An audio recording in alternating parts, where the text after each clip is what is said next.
When a student showed up to class wearing an old army jacket, he thought he was honoring a hero.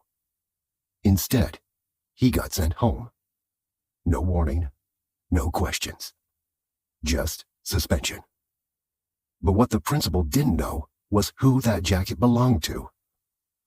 And when the truth came out, the silence in that school hallway was unlike anything anyone had ever heard. Stay until the end, because this story isn't just about dress codes. It's about legacy, sacrifice, and the moment a small-town student reminded everyone what respect really looks like. It was a chilly Tuesday at Crestwood High. The kind of morning where breath hung in the air and frost kissed the grass.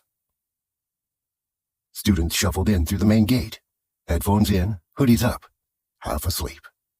And walking quietly among them was 16-year-old Jacob Matthews. Not the loudest, not the most athletic, not the kid always picked first in PE. Just Jacob, a quiet junior who usually kept to himself. But that morning, he wore something different. A faded, oversized army jacket.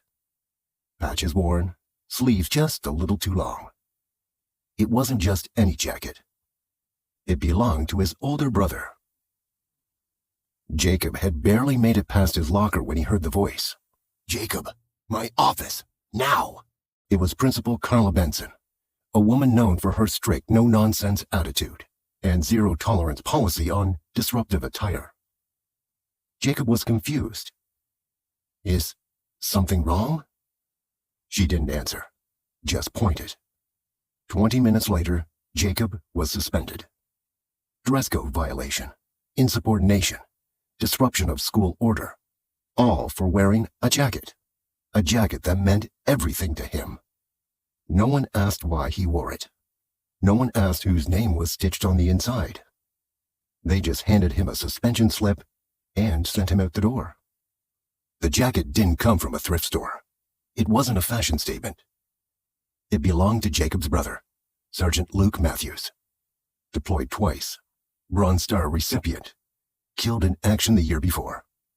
That jacket was one of the few things Jacob had left of him.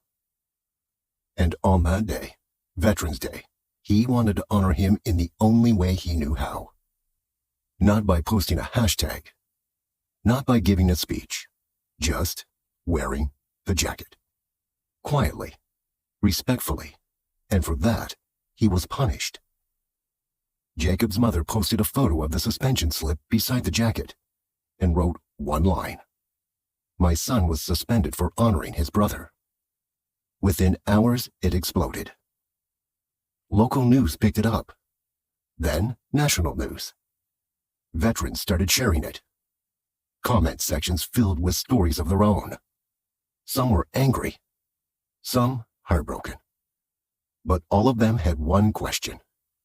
Why was honoring a fallen soldier considered a disruption? Principal Benson held a press conference. She didn't apologize. She cited policy. No military or paramilitary apparel during school hours. But people weren't having it. Protests started outside the school. Students walked out. Veterans from nearby towns showed up in uniform, linking arms in front of the building. News vans crowded the parking lot. Still, Jacob stayed silent. He wasn't trying to start a movement. He just missed his brother. Then, someone unexpected showed up. Colonel Richard Hayes, retired, 2 Purple Hearts, and Luke's former commanding officer. He walked straight into the principal's office. No cameras, no speeches, just a private conversation. 30 minutes later, he stepped outside, with Jacob's jacket in hand. And beside him, Principal Benson, tears in her eyes. She took the mic, cleared her throat. "I was wrong." The next day, the school held a special assembly. The entire student body sat quietly in the gym. Principal Benson took the stage, holding the jacket. She didn't read from notes. She just spoke. "This jacket doesn't just represent a dress code violation. It represents a life. a sacrifice, a hero. Then she handed the mic to Jacob. His voice shook.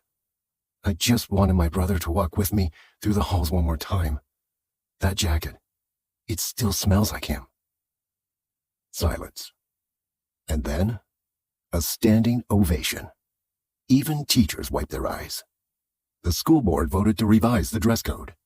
On Veterans Day, Memorial Day, and other significant occasions, students could now wear symbols of honor, military, cultural, and heritage-based, with pride.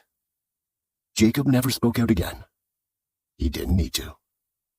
Because from that moment forward, every time a student wore a patch, a pin, or a piece of family legacy, they were walking with Jacob's brother too.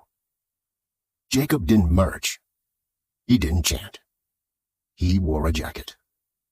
And by doing so, he reminded an entire school and a nation that some rules aren't meant to be broken.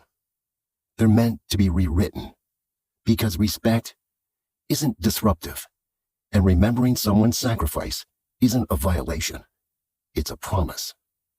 So the next time you see someone wearing something that carries weight, ask the story behind it, because you might just learn that heroes still walk among us, and sometimes they leave their jackets behind. If you believe in honoring sacrifice and standing up for what matters, subscribe for more true stories that move hearts and minds.